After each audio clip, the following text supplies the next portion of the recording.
در مورد سبکای دلبستگیه و اون اثری که روی رابطه ما در بزرگسالی میذاره.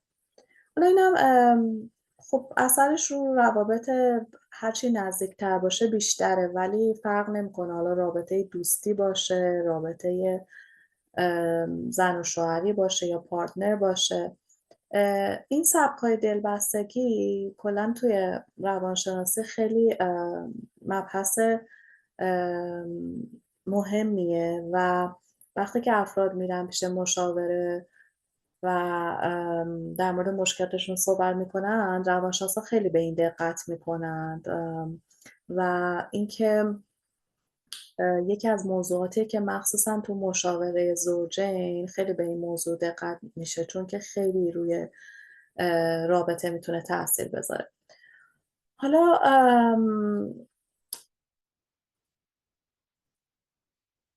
این کلا سبک دلبستگی چیه یا اتچمنت استاز بهش میگیم. این تئوری اتچمنت توسط یه روانشناسی به اسم جان بولبی تو قرن 20 این تئوری داده شده که در مورد این هستش که همه بچه ها به طور غریزی وقتی که به دنیا میان دوست دارن که به یک والدی دلبستگی پیدا کنن به خاطر اینکه نیازاشون برطرف بشه. پس این به صورت غریزی هستش و این خیلی مهم هستش که اون والد چجوری با بچه رفتار میکنه و چه اتفاقایی توی اون سالهای اول میفته، چون که تو سالهای اول خیلی مغز در حال رشد هست و نورون‌های زیادی توی مغز تولید میشه. این سبک دلبستگی تقریبا کل بزرگسالی فرد رو تحت تاثیر قرار میده، روابطش رو. برای همین خیلی معمولا روانشناسا در مورد این سوال میکنن که خب بچه چند سال اول مثلا چه اتفاقی براش افتاده، توسط کی بزرگ شده و رابطه مثلا با اون فردی که مراقب اصلی هست خیلی مهمه. حالا اگه به هر حال چند تا مراقب اصلی هم باشن، معمولا حالا مادره، ولی خب در بعضی مواقع ممکنه پدر باشه، مادر بزرگ باشه، یا حتی مثلا یک ننی. به هر حال اونی که از همه بیشتر با بچه سر کار داره، مراقب اصلی. خب بعد از اون یه روانشناسی هم اومده که یک آزمایشی انجام داده که این آزمایشش اسمش هست استرنج سیچویشن یا وضعیتی که یه غریبه هستش. اونجا توی این آزمایش بیان بچه رو از مادر جدا میکنن، میذارن مثلا توی یه اتاقی با یه غریبه، بعد میان رفتار بچه رو نگاه میکنن که چجوریه. وقتی که مادر رو ترک میکنه، نگاه میکنن به اینکه بچه، در واقع توی این آزمایش نگاه کردن ببینن که بچه ها چجوری برخورد میکنن. بعد دیدن که 4 مدل متفاوت بچه ها توی این شرایط برخورد میکنن که در واقع اون سبک بستگی به سبک دلبستگیشون با اون مراقب اصلیشون داره. حالا اون 4 تا سبک چیا هستند؟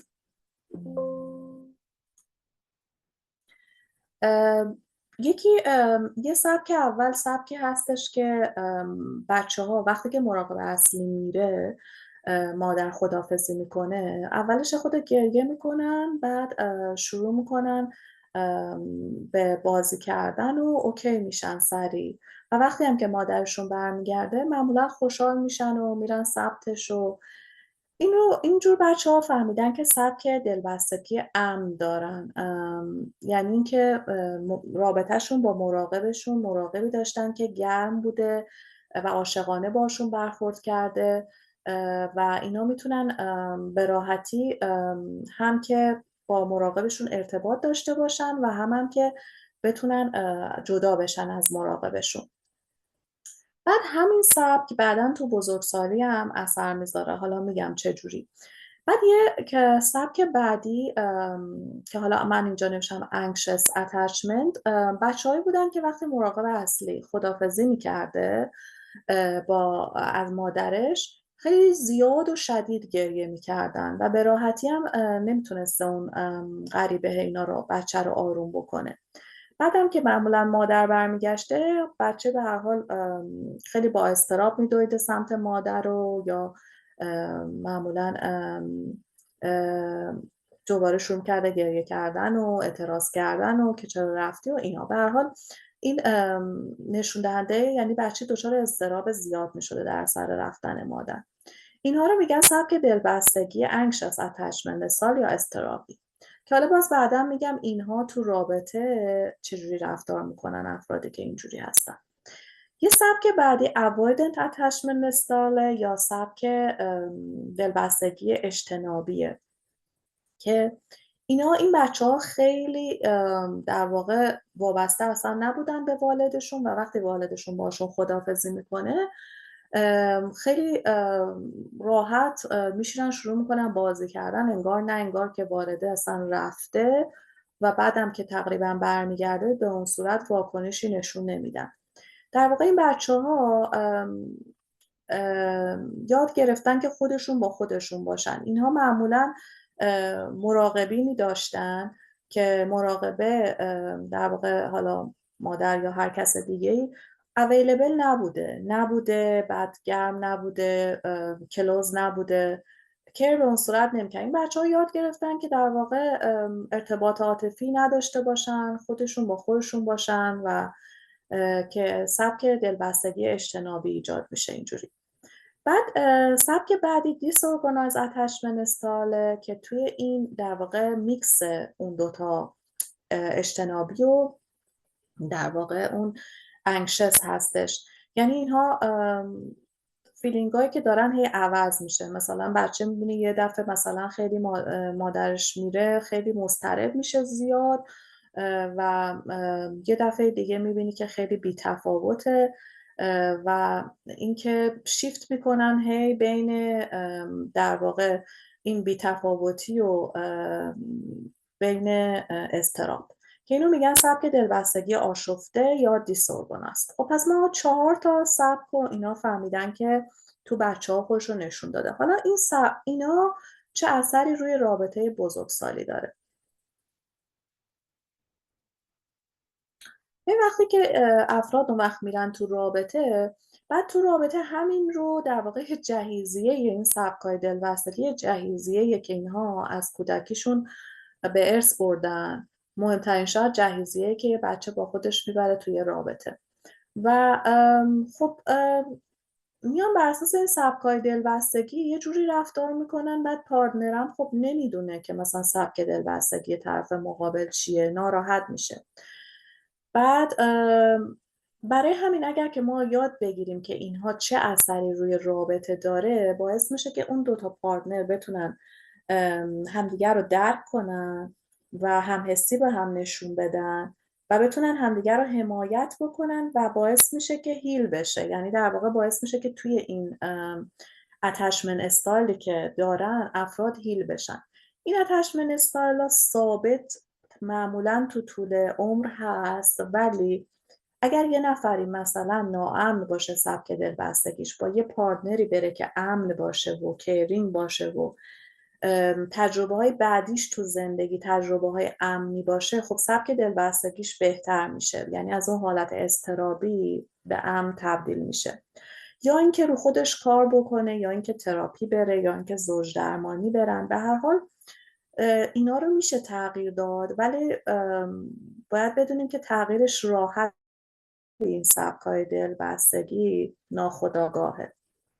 برای همین آگاهی اولین قدمیه که میتونه کمک بکنه. حالا ما یه مثالی من میارم که بگم که این سبکای دلبستگی چجوری توی رابطه بزرگسالی میتونه اثر بذاره.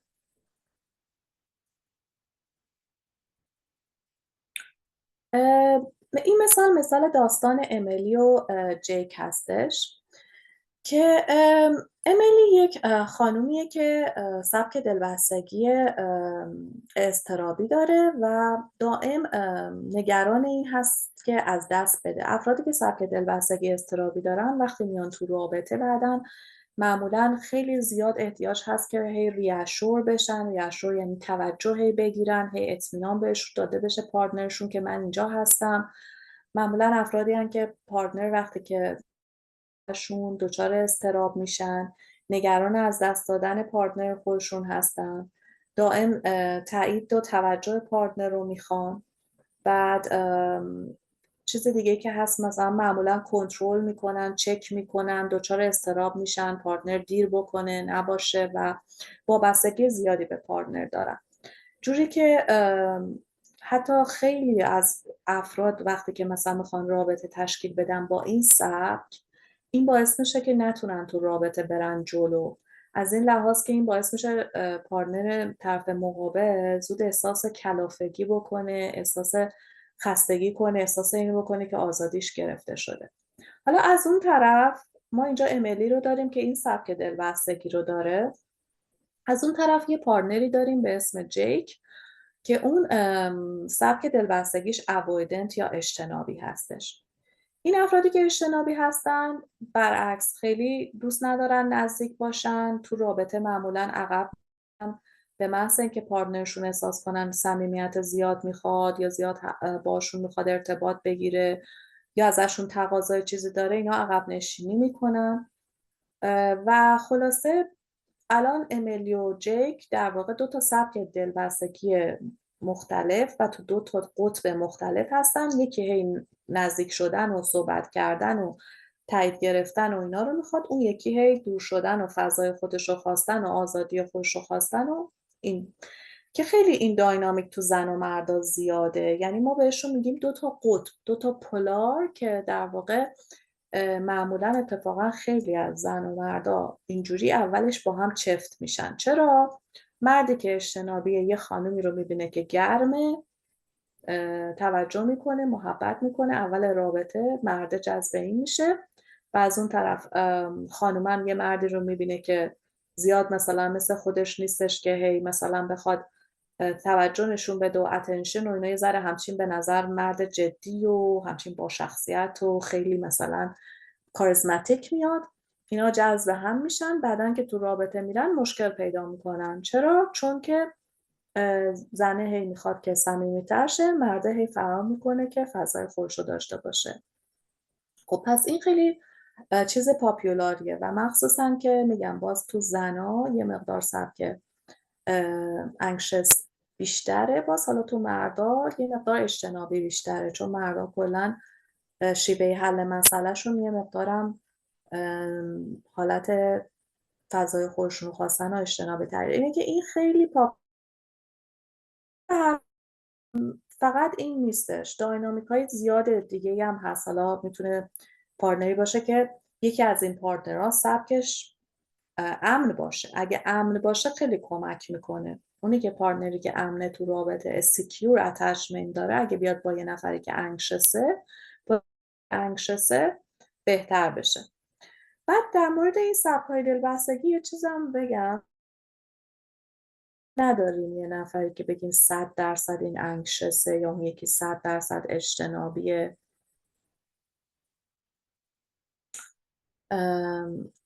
یا اینکه مثلا بگیم که معمولا میکسی از اینها هستش. ولی خب مثلا میتونیم بگیم که بیشتر مثلا وقتی افراد میان پیش مثلا ما روانشناسا یا خودشون هم برن راجع به این مطالعه کنن، یا نگاه کنید دقت کنید به بچه‌تون، به نمیدونم پارتنرتون، خودتون، متوجه میشید که یه سبک بیشتر معمولا سبکیه که وقتی که افراد دچار استرس میشن، تریگر میشن، اون سبک دلبستگی بیشتر میادش رو خودش رو نشون میده. مثلا فرض کنید یه پارتنری که اجتنابی هستش، وقتی که دعوا پیش میاد اون معمولا میبینی قهر میکنه، چند روز ازش خبری نیست، زیاد دوست نداره صحبت کنه. اون یکی پارتنر که سبک دلبستگیش اضطرابیه دوست داره دائم زودتر بره مسئله رو حل کنه، میترسه که طرد بشه و دائم میخواد بره بشینه صحبت کنه و حل اختلاف کنه و حتی به هر قیمتی که شده دوست نداره که طرد بشه. یا پس بازیه که خیلی معمولا متداوله. اگر که شما مثلا توی این سبک و بین خودتون و پارتنرتون دارید، اگر این رو بدونید میتونید میشه کمک کرد و من جلوتر میگم که چطوری. خب چجوری حالا همین ما میتونیم این سیکل رو بشکنیم، سیکل اینکه مشکلی که حالا معمولا تو رابطه ها هست، افراد میان با سبک‌های مختلف، بعد رفتارهایی میکنن که به خاطر اون سبک دلبستگیشونه. اول اینکه ما اونو بتونیم درکش بکنیم، پیدا کنیم، شناساییش بکنیم. بعد زوجین مثلا اگر این مشکل داشته باشن میتونن برن کاپل تراپی، زوج درمانی، که خودش خب کمک میکنه که یک در واقع آندرستندینگ پیدا کنن، یک آگاهی پیدا کنن در مورد سبک‌های دلبستگیشون. و اینکه اگر به روانشناس مثلا بگن چه اتفاقی تو بچگیشون افتاده، معمولا یه روانشناس بر اساس حالا اتفاقاتی که افتاده و چیزایی که تعریف میکنن متوجه میشه که کدوم پارتنر چه سبک دلبستگی داره. حالا این برای بچه‌هام هست. ما مثلا بچه‌ای داریم که دائم نمیدونم شب نمیخوابه، میره تو اتاق پدر مادرش، دائم تایید میخواد، توجه میخواد، انکشس در واقع. یا بچه‌ای داریم که مثلا اوید میکنه، خیلی تنهاست، یا مثلا وقتی چیزی میشه بیشتر تو خودشه. اینا رو ما میتونیم تشخیص بدیم و به هر حال پس شناختشون کمک میکنه. مثلا تو این قضیه که ما امیلی و جیک که گفتیم، وقتی اینا رفتن که در مورد یاد گرفتن، جیک مرده یاد میگیره که خب این مثلا خانم من امیلی سبک دلبستگیش مثلا انکشسه. چرا؟ به خاطر اینکه حالا مثلا بچه که بوده، به فرض مادرش مریض بوده، خیلی اویلیبل نبوده، مشکل روحی داشته، یا مثلا زود چالکر گذاشته شده و مشکلات مختلف. به هر حال اینا این آگاهی رو پیدا میکنن. خب پس این پارتنر من خانم این توجه بیشتری میخواد، تایید میخواد، و این خانم هم میفهمه که خب همسر من جیک مثلا پارتنر من این آزادی میخواد و دوست داره که وقتی مشکلی پیش میاد خودش با خودش این قضیه رو حل بکنه. پس وقتی اینا این آندرستندینگ رو پیدا میکنن، باعث میشه خانومه یه مقداری تحمل بیشتری بتونه بکنه و فضا بده. وقتی که مثلا مرد میبینه ناراحت میشه، از اون ور مردم بدونه که خانومش نباید کاری بکنه که حس طرد شدگی بکنه. بعد حالا صحبت کم هم شده راجع به احساسش یا هرچی، یاد بگیره که مرد راجع به احساسش صحبت کنه. چون افرادی که معمولا اوایدنتن، مشکلشون اینه که اجتنابی ها راجع به احساساتشون صحبت نمی کنن. یه مشکلی که میاد همه رو درون خودشون نگه میدارن و دوری میکنن. و از اون ور اونایی که اضطرابی هستن زیادی میخوان که اون مشکل رو سریع حل بکنن و توجه میخوان. خب پس این کمک میکنه که جفتشون سعی کنن که این قضیه رو با هم صحبت کنن، همدیگر رو بشناسن و روی تعادل این کار کنن. خب حالا این در مورد این گفته که چجوری این رو باید با هم صحبت بکنن در مورد نیازاشون.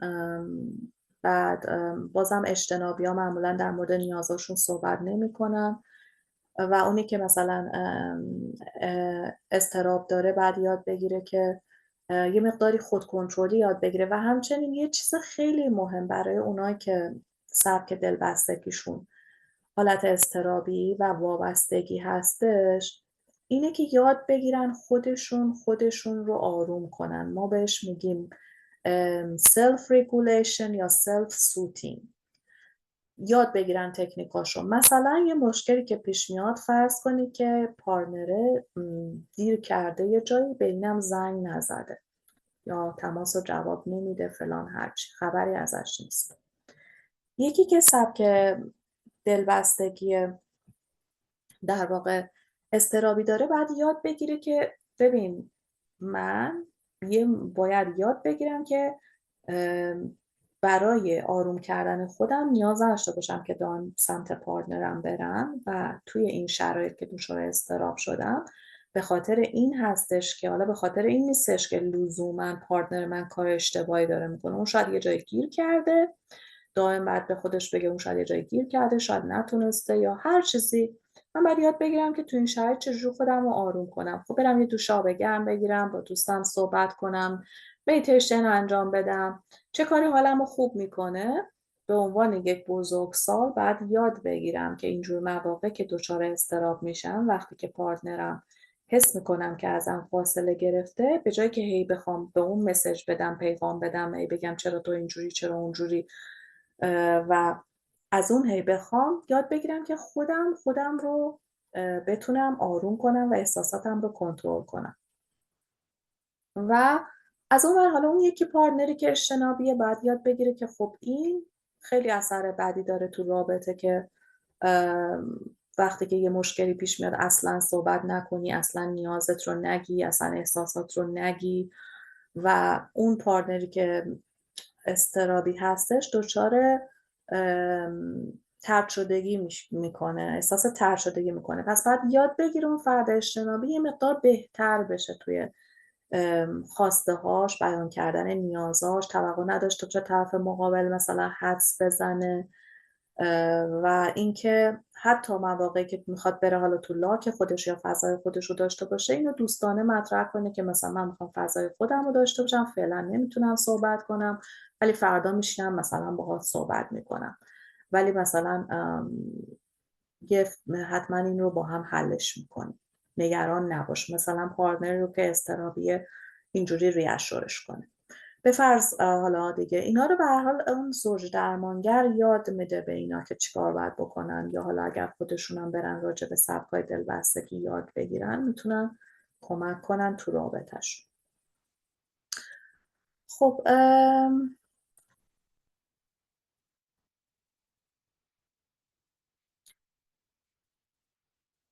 حالا یه دونه مثال دیگه هم من سریع میارم که حالا مثلا سارا، البته حالا این اسمش ساراست ولی داستان خودم نیستش، یک در واقع کودکی داشته که اون محبت پدر مادرش به طور مرتب نبوده و این باعث شده که ترس از دست دادن داشته باشه.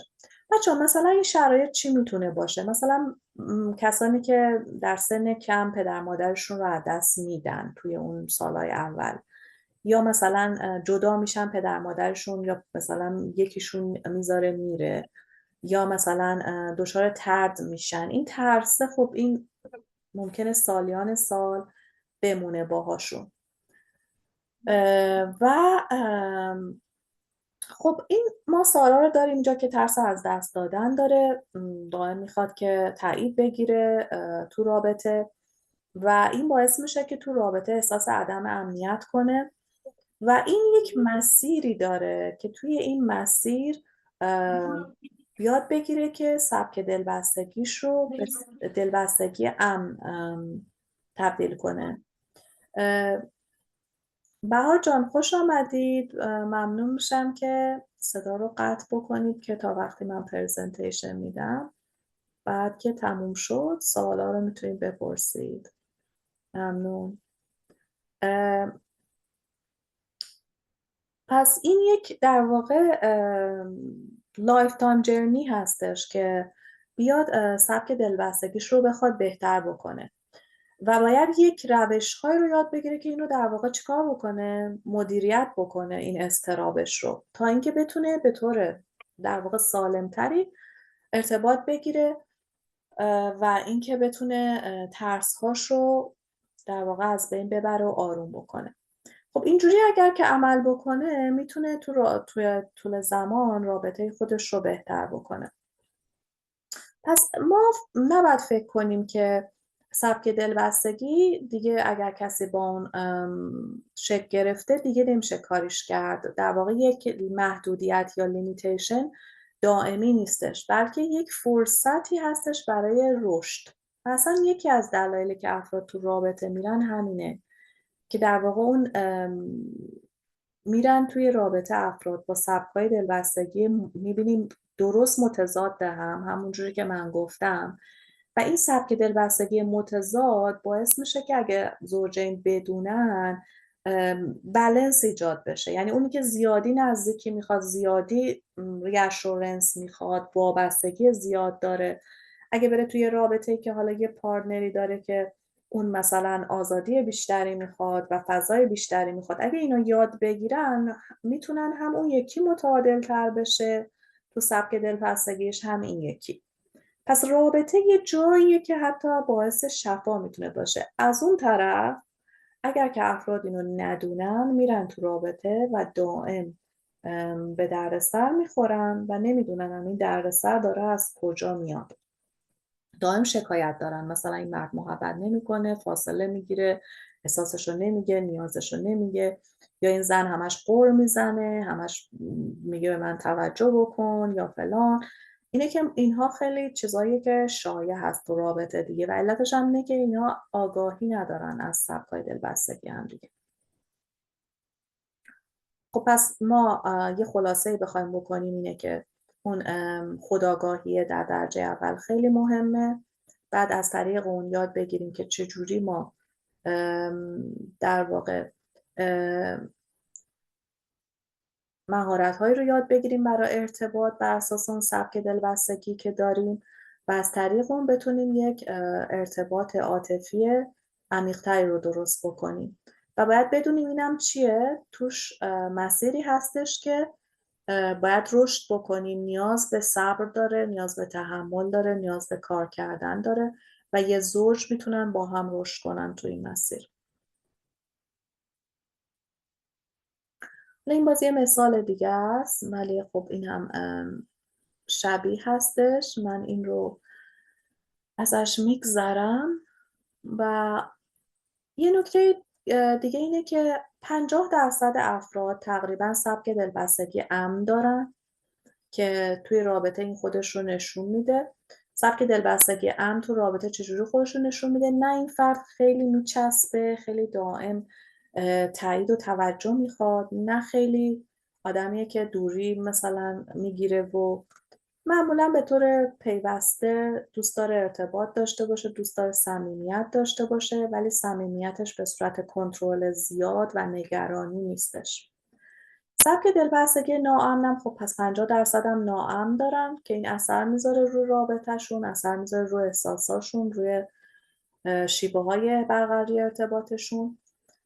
فهمیدن که تحقیقات نشون داده 70% زوجین بعد از تراپی سبک دلبستگیشون امن‌تر شده و اینکه اگر که زوجین یاد بگیرن سبک‌های دلبستگی همدیگر رو 75% دیدن که بهبود پیدا کرده رابطه هاشون و زد و خورد کمتری دارن. خب همونطور که گفتیم پس این یه مسیره که توی این مسیر سلف رفلکشن، یعنی که ما نگاه کنیم به خودمون، بریم مرور بکنیم ببینیم وقتی که مثلا اختلافی پیش میاد ما چی کار میکنیم، کدوم سبک دلبستگیمون چیه، قهر میکنیم، فاصله میگیریم، صحبت نمیکنیم، یا هی میخوایم صحبت کنیم، هی میگیم قر میزنیم، هی میگیم که چرا تو حرف نمیزنی، چرا جواب ندادی، کنترل میکنیم. سبک دلبستگیمون چیه، بیشتر چیه، کدومه. و یه تستایی هم هستش که آنلاین میتونید بگیم find my attachment زیادن، سایت هایی که کویک هم هست، میبینیم مثلا 5 دقیقه 10 دقیقه ازتون یه 7-8 تا سوال میپرسه، بعد از اون میگه مثلا سبک دلبستگیتون شما اینه بر اساس این سوالایی که جواب دادید. مثلا حالا من اگه بخوام مثال بیارم، مثلا برای خود من نمیدونم 70% چقدر امن بود، 30% مثلا انکشس بود، اضطرابی بود به فرض. حالا مثلا بقیه افراد برم بدن، اونم معمولا خیلی یا درصدی بهشون میگه که مثلا تو چه درصدی کدومش هستی. بعد اینکه خب ما وقتی سبک دلبستگی رو پیدا کردیم، این رو بیایم با پارتنر خودمون در میون بذاریم، بگیم که ببین من اینقدر مثلا کنترل کم اختلاف پیش میاد کنترل میکنم، نگران میشم فلان، نه به خاطر اینه که مثلا من بچگی اتفاق برام افتاده، ترس از دست دادن دارم و اینکه وقتی که تو مثلا دور میشی نگران میشم، صحبت که نمیکنی، اینا احساس طرد شدگی میکنم. این رو بیان به پارتنرشون بگن، یا مثلا در مورد پارتنر که اجتنابیه بگه مثلا من به دلیل این دلایل مثلا سبک دلبستگیم اجتنابیه، پس این که منو بدون این نقطه ضعف رو دارم و راجع به اینا با هم صحبت کنن و مثلا از پارتنرشون بخوان بگن که من ممنون میشم وقتی که مثلا اختلافی پیش میاد تو مثلا فاصله زیاد نگیری، یا اینکه اولین فرصت بشینیم با هم راجع به اون قضیه صحبت کنیم محترمانه، یا اینکه مثلا اگر که من بهت مسج میدم مثلا جایی هستی نگران میشم، مثلا به من زود جواب بدی، این باعث اضطرابم میشه، به خاطر این نیست که میخوام کنترلت کنم، ولی خب به خاطر این مشکلی که مثلا تو بچگی داشتم یه مقدار دچار اضطراب میشم. ممنون میشم که در این مورد این رو درک بکنی. و برعکسش هم هست دیگه، اگه متوجه شدن پارتنرشون یه سبک دلبستگی داره، اینو خیلی دوستانه بگن مثلا مال تو اینه و اینجوری میشه بهترش کرد، یا حتی میتونن از زوج درمانگر کمک بگیرن. خب و در آخر این که عشق یه دونه مسیره و در واقع عشق یه نقطه‌ای که ما بهش برسیم نیست که دیگه وقتی که عاشق شدیم و حالا ازدواج کردیم یا یه پارتنری پیدا کردیم دیگه همه چی تموم شد. تازه یه مسیریه که شروع میشه با پارتنرمون و اینکه این سبکای دلبستگی هم آینده ما رو روش اثر میذاره، ولی 100% نیستش و با خودآگاهی، با کمک گرفتن ما میتونیم این سبک دلبستگی رو امن‌تر بکنیم و این مسیر یه مسیر در واقع خود اکتشافیه که به رشد رابطه خیلی میتونه کمک بکنه و رابطه رو پویاتر بکنه.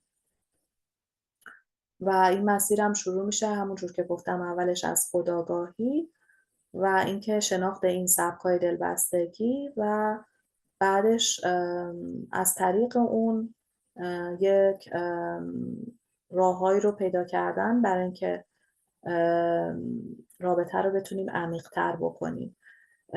در آخر امیدوارم که مسیر زندگیتون پر باشه از عشق، رشد و روابط عمیق. امیدوارم که استفاده کرده باشید.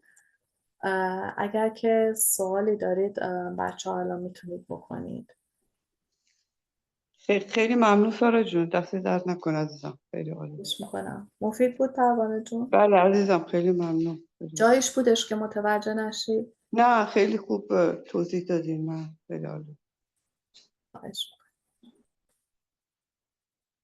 اگر سوالی چیزی در این مورد دارید بچه ها، من خیلی به این سبکای دلبستگی خودم علاقه داشتم و روش زیاد هم تو روابط زوجین دقت زیاد کردم و روش کار کردم، هم که برای بچه ها خیلی این رو در واقع توش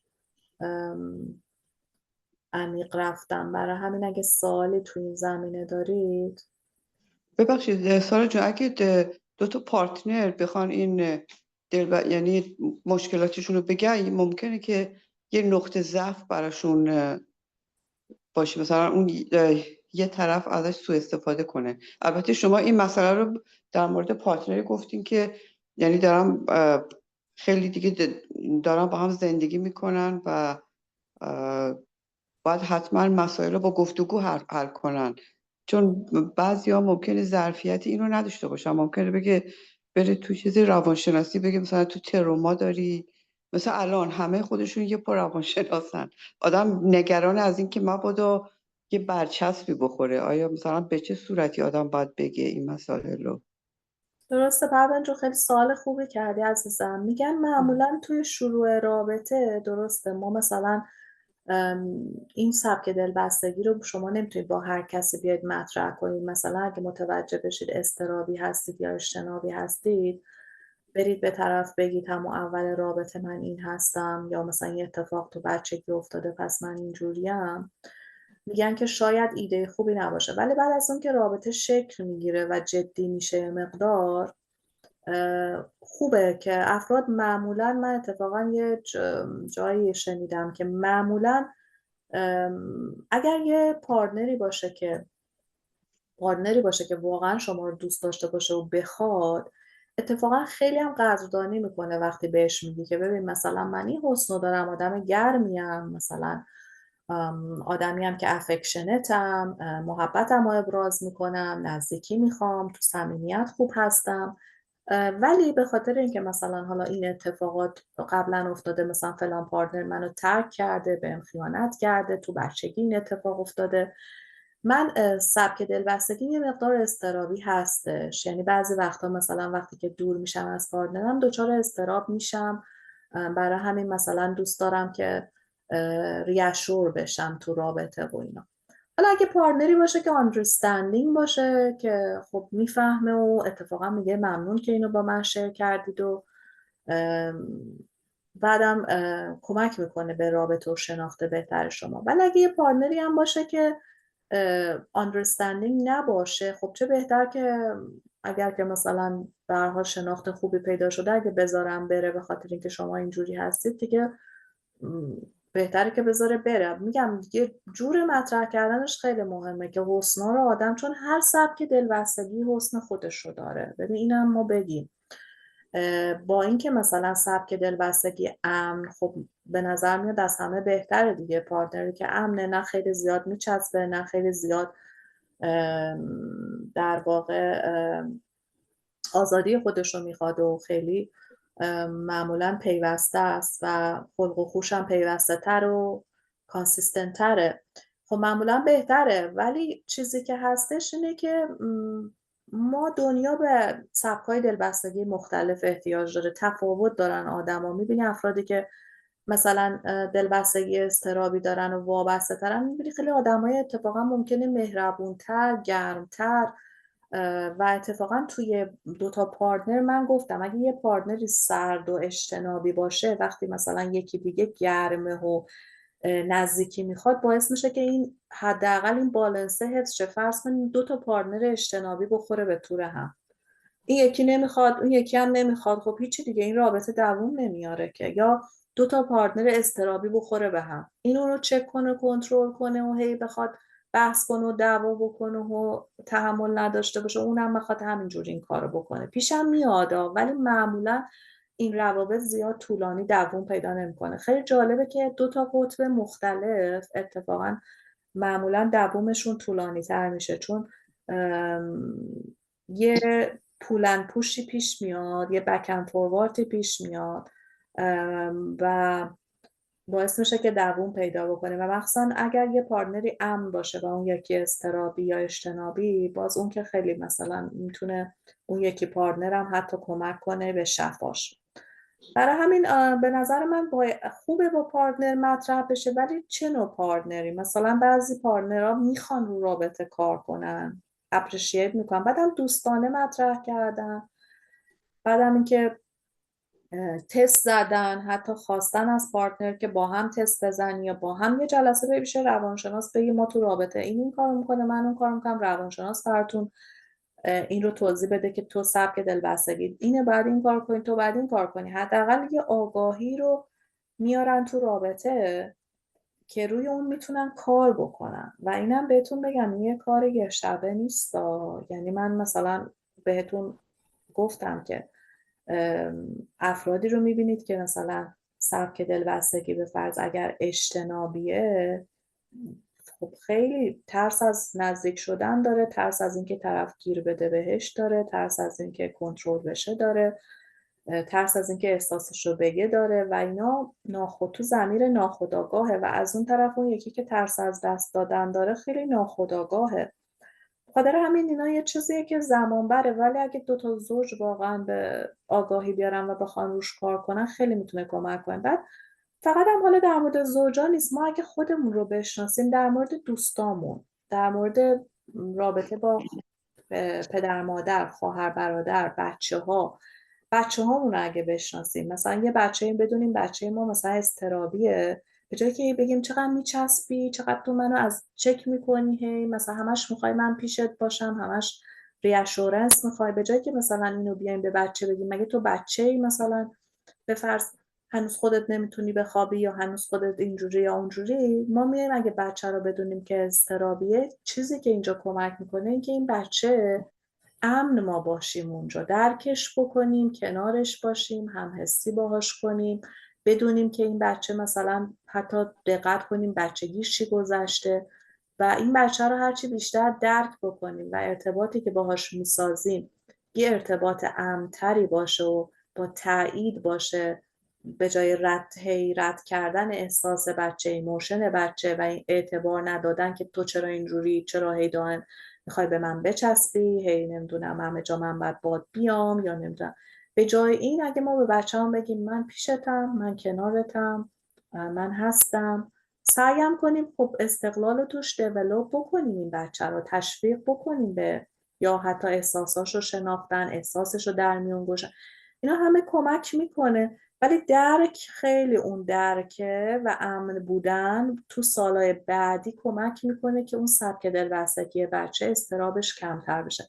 من اینو مثلا در مورد خودم، یکی از بچه هام، چون حالا این آگاهی رو داشتم، میدونم که انجام دادم و خیلی به مرور زمان بهبود رو توش دیدم و اینکه واقعا این اتفاق میفته. یعنی اگر که بتونیم به جای اینکه هی احساس بچه رو ردش کنیم و بخوایم هی دور کنیم از خودمون، بگیم که اوکی من هستم، کنارت هستم، امنم، همیشه اینجام، هر چی خواستی بپرس ازم، نه اینکه حالا بخوام زیادی هم مثلا بگم یه پدر مادر هلیکوپتری بشیم که بخوایم سرویس بدیم، ولی امن باشیم برای بچه، باشیم سعی کنیم حضور عاطفیمون همیشه حضور داشته باشیم، حضور واقعی داشته باشیم. وقتی بچه از احساسش میگه، از اینکه نمیتونه حالا تنهایی بخوابه، نمیتونه نمیدونم تنهایی جای بره یا هر چیزی دچار اضطراب میشه، ما بهش خیلی آروم اطمینان بدیم که اوکیه، من درکت میکنم، باشه میام، یا حالا اگه الان نمیتونم بیام به این علت نمیتونم بیام ولی حتما فردا میام. یا این خیلی کمک میکنه که اون بچه، در مورد پارتنر هم همینجور، اگه یه پارتنری داریم که حتی پارتنرایی هستن که بدبینی دارن و این بدبینی هم همینجوری از سبک دلبستگی اضطرابی میاد و اگر که پارتنر مقابلشون به جایی که بگه این آدم شکاک و بدبین و فلان و بیساره، بگه خب من پارتنرم مثلا این حسنا رو داره ولی این بدبینی رو داره، به خاطر اینه که سبک دلبستگیش اضطرابیه، این اتفاق توی بچگی یا یه اتفاقای افتاده، میتونیم از پارتنرمون هم بپرسیم که باعث شده این بدبین شه.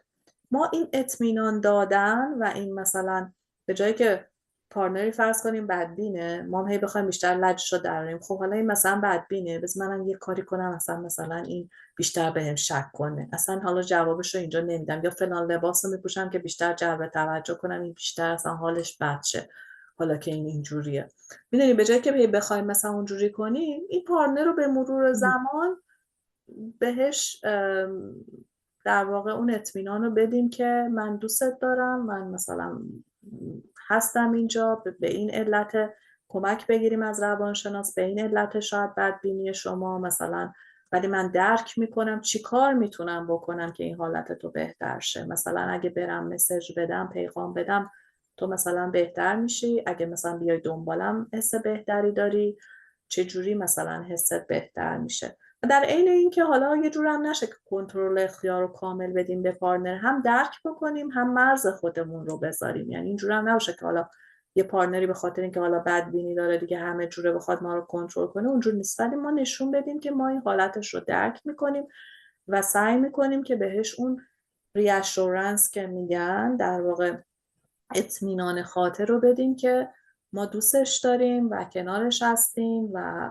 سعی میکنیم که کاری نکنیم که این حسش رو توش بیشتر تحریک بکنیم. پس این باز کمک میکنه، حالا چه در مورد بچه باشه چه در مورد دوستام همینجور، اصلا مثلا پارتنر نه، افرادی هستن که دوستای مختلف، فرض کنیم مثلا دختر یا دارن با دوستاشون، مثلا یه دوسته زنگ نمیزنه، یه دفعه دعوت میکنه، یه دفعه یه کاری میکنه اون دوسته نمیکنه، فوری میبینی مثلا فردی که اجتنابیه میبینی قهر میکنه، مثلا یه مدت تماس نمیگیره یا نمیدونم صحبت نمیکنه اصلا مشکل چی بوده، نیازش رو نمیگه، رابطه رو ترک میکنه و این کارا اصلا قطع ارتباط میکنه دوستیشو، یا حالا با خانواده همینجور. یا بدتر اون فردی که مثلا میبینی اضطرابیه هی شروع میکنه وقتی که یه مشکلی پیش میاد تو رابطه هی با این دوسته دعوا کردن و مسیج دادن و چرا تو این کار کردی و چرا اونجوری کردی و فلان و تقصیر توه و هی این رو چیزتر کردن و اگه این رو ما بدونیم تو روابطمون با حالا پدر مادرم همینجور، با بچه ها پدر مادر همه کلا روابط فرق نمیکنه، باعث میشه که بتونیم خودمون رو کنترل کنیم، یعنی حداقل بگیم ببین این تو زندگی ما یکی از کارهایی که باید بکنیم همینه که بتونیم خودمون رو تو رابطه با دیگران این سبک دلبستگیمون متعادل باشه، نه خیلی زیاد دنبال این باشیم که هی بخوایم تایید و توجه و محبت و اینا بگیریم، در واقع هم مهرطلبی و تا یه چیزی میشه، نه اینکه بخوایم تا یه چیزی میشه قهر کنیم و کات کنیم طرف مقابل و نگیم مثلا چی پیش اومده، و یعنی اینکه یه بالانسی باشه بین اینکه هم مثلا به افراد دوستامون خانواده هم نزدیک بشیم، هم فاصله رو حفظ کنیم، احترام بذاریم، فضا بدیم، به تفاوت‌ها توجه بکنیم، اینا همه هست دیگه. حالا نمیدونم جوابتو دادم پروانه جون، فکر کنم زیادی هم خورده. نه خیلی ممنون، خیلی عالی بود، به خاطر اینکه چون به نظر من اگه درست گفته بشه یا از طریق روانشناس یا آدم، من فکر میکردم شاید اون شاید یکی از طرفین مثلا بخواد نقطه ضعف بگیره، ولی برعکسش این باعث میشه که اعتماد دو طرف به هم بیشتر شه، چون وقتی اون محبت و درک متقابل هم بیشتر میشه اگه از راه درستی گفته بشه در زمان درستی، مثلا به قول شما اون هفته اول دوم، نه وقتی که واقعا آدم توی یه ریلیشنشیپ داره زندگی میکنه، داره میخواد که رشد بکنه، باید حتما گفته شه و این باعث میشه خیلی که مهمه اصلا خیلی بستگی خیلی خوب جالب گفتی که هم مربوط به همه است، مربوط به دوستانه، مثلا من خیلی از دوستام بعضیا هر کدومشون متفاوته، من مثلا آدم از روی تجربه زندگی یاد میگیری این دوست مثلا اینجوریه، الان من میفهمم خب چه جالب هر کدوم از دوستام یه مدلن الان، اون یعنی من سعی میکردم اون رفتار درست رو باهاشون انجام بدم که ناراحت نشن، یا خود من درسته. مثلا دقیقاً. ممکنه درسته. خیلی جالب، من فکر کردم که این فقط مال زن و مرده، ولی اینکه شما گفتین نه، برای بچه ها و برای دوستانم، یعنی همجنس دوستای خانوم آدم هست، خیلی جالبه، کاربردیه، خیلی ممنون. ارتباط با همه است دیگه، فرض کن مثلا بچه‌ای که مثلا فرض کن مادرش به محض اینکه به توجه میکنه به بقیه خواهر برادرها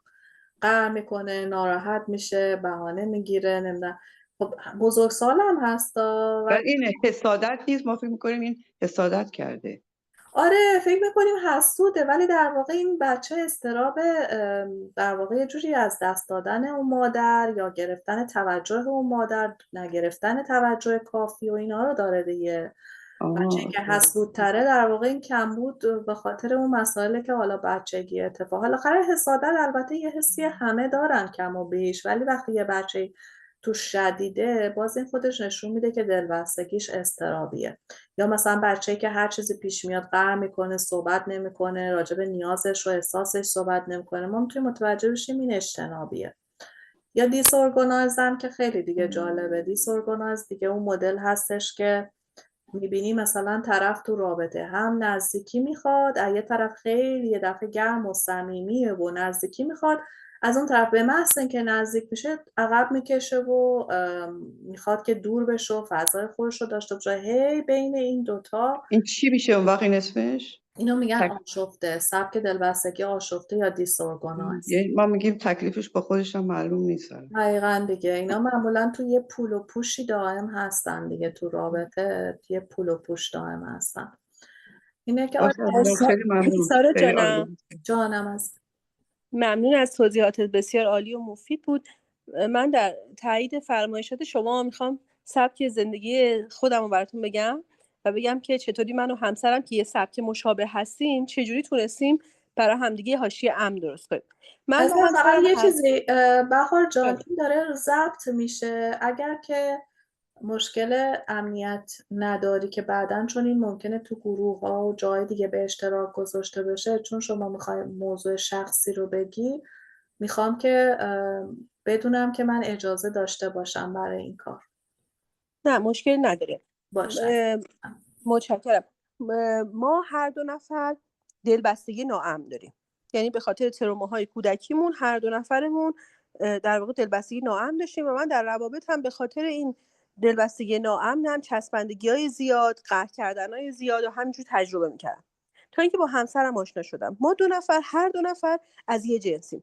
بعد به خاطر این یک دفعه به هم چسبندگی زیاد پیدا کرده بودیم و چنان به هم چسبیده بودیم که این در واقع این خلأ رو انگار با هم تکمیل می‌کردیم. بعد برای من جالب بود، همسرم هر جا که میرفت فیلم و عکس میگیره برای من میفرسته، یعنی میخواد منو مطمئن کنه که من از تو دور نیستم، الان که پیش تو نیستم مطمئن باش که اینجا. یا مثلا گزارش میده، هر جا میخواد بره گزارش میده، یعنی سعی کرده که به خاطر خلایی که خودش هم داره یه فضای امن و البته که ایشون کنترل هم میکنه تا حد زیادی به خاطر همین این دلبستگی ناامنی که داره. خب و من از اینکه اون آدم منو اینطوری تغذیه میکنه و اینطوری ساپورت میکنه احساس، حالا بعد از گذشت 3-4 سال از رابطمون هر جفتمون به یه فضای امن‌تری رسیدیم و دیگه اون دلبستگیه داره به دلبستگی امن خوب برای هر جفتمون تبدیل میشه. جفتمون از یک فضا بودیم و هر دوتا به طور افراطی به هم چسبیدیم. درسته. ولی به مرور سعی کردیم همون طبق فرمایشات شما که گفتین که اون طرفی که هست باید سعی کنه، ما چون از یه جنس بودیم و اضطراب همدیگه رو میشناختیم سعی کردیم که اینو کاور کنیم. بعد از یه مدت دیگه حالا رابطمون امن شده، دیگه حالا همدیگه رو کنترل نمی‌کنیم، دیگه حالا خیلی برامون مهم نیست که حالا طرف کجاست، اصلا چیکار داره میکنه، چون مطمئنیم که به هم وفاداریم و متعهدیم. می‌خواستم در واقع تایید فرمایشات شما یه مثال از زندگی خودم بگم. متشکرم. خواهش میکنم، خیلی لطف کردی بهار جون. درسته، واقعا درست میگی. یعنی رابطه خیلی میتونه شفا بخش باشه اگر که دو طرف این نیازهای همون لگد نزنن بهش، بشناسن و در واقع اون رو کمک کنن به بهبودش و حمایت کردن همدیگه، به جای متهم کردن همدیگه. مثلا یه فرض کنی یکی که دلبستگی اضطرابی داره، اگه پارتنرش، معمولا اینجوریان پارتنرهایی که اجتنابیان، معمولا میگن چقدر تو میخوای بچسبی، چقدر قور میزنی، بر چی اینقدر زنگ میزنی، چرا چند تا من میسکال دارم، حالا چه خبره، نمیدونم چته، نمیدونم. یا از اون ور میرن تو لاک خودشون بیشتر، دفعه بعد اصلا جوابو نمیدن یا دیرتر میدن و معمولا اینجور رفتار میکنن و اینجوری خیلی بدتر میشه اوضاع. یعنی اوضاع خیلی بدتر میشه و از اون ور اون پارتنری هم که مثلا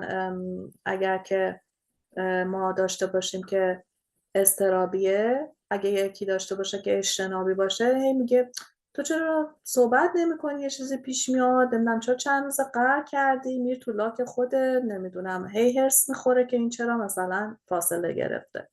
ولی وقتی ما اینو بدونیم، میدونیم که ما و حالا به خاطر این تفاوت‌ها اول جذب هم شدیم، چون هر سبک دلبستگی هم حسنای خودشو داره. مثلا من همجور که گفتم، مثلا سبک دلبستگی بهار جون همجور که گفت، بهار جون خیلی دختر مهربون، گرم و خیلی، میگم یکی از قدیمی ترین دوستای من، خیلی وفادار. معمولا افرادی که اضطرابی هستن خب این حسنا رو هم با خودشون خیلی تو رابطه میارن، گرما و اون محبت و اینایی که دارن.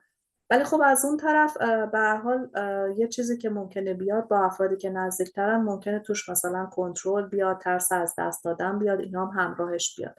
یا پارتنری که اجتنابیه، حسنی که معمولا داره افراد اجتنابی اینه که افرادی هن که خیلی وقتی ناراحت میشن، ناراحتیشون رو به دیگران منتقل نمیکنن، خودشون سعی میکنن مسائل رو حل بکنن. افراد خیلی مستقلی هن معمولا بعد خوبیش اینه که معمولا خیلی شنونده های خوبی هن، سکوت میکنن، خیلی معمولا صبر میکنن تا بخوان روی مشکل رو حل بکنن. بعد خب این حسنا رو دارن دیگه، ولی از اون طرف عیبش هم اینه که خب تو رابطه صحبت نمیکنن که مشکل حل بشه و خب این هم میتونه خودش مشکل زا بشه. یه طرف بعضی وقتا صحبت نکردن هم اتفاقا بهتره، تنش و کوتاه مدت باعث میشه افراد آروم بشن. اینه که میگم حسنای خودش رو هر دو تا سبک دلبستگی داره، و هم مهم اینه که همدیگر رو درک کنن و بالانس، یعنی کل ما مسیر زندگی اینه که توی چیزای اخلاقی که ما داریم بالانس شیم، و اینم یکی از چیزای مهمه که ما توش یاد بگیریم که در واقع تا حدی بالانس بشیم، و یا حداقل اگه تغییر زیادی نمی‌کنیم بتونیم همدیگر رو درک کنیم تو رابطه. دقیقاً درسته سارا جون. مثلا همسر من انقدر ترس از دست دادن داره که از صبح تا شب با من در ارتباطه، یعنی از صبح سلام صبح بخیر شروع میکنه تا هر لحظه که هر جا میره. خب برای منی که خودم این سبکو دارم این دلپذیره و خودم میتونم تحملش کنم، ولی اگه کسی سبکش این نباشه حتما چالش برمیخوره. دقیقاً همینه. شما فرض کن یکی که فضا میخواد، به محض اینکه مثلا آدم خیلی مستقلی و فضا میخواد، اصلا مثلا نمیتونه با یه سبک اینطوری مثلا کنار بیاد، مگر اینکه حالا خیلی میگم یه عشق زیادی باشه و اینکه بخوان واقعا روی این با هم دوتایی بالانسش کنن و کار کنن، و الا مشکل زا میشه. اینه که آره آگاهی خیلی کمک میکنه. سوال دیگه دوستان کسی داره؟ محشید جان، سمیرا جان، شما سوالی داری؟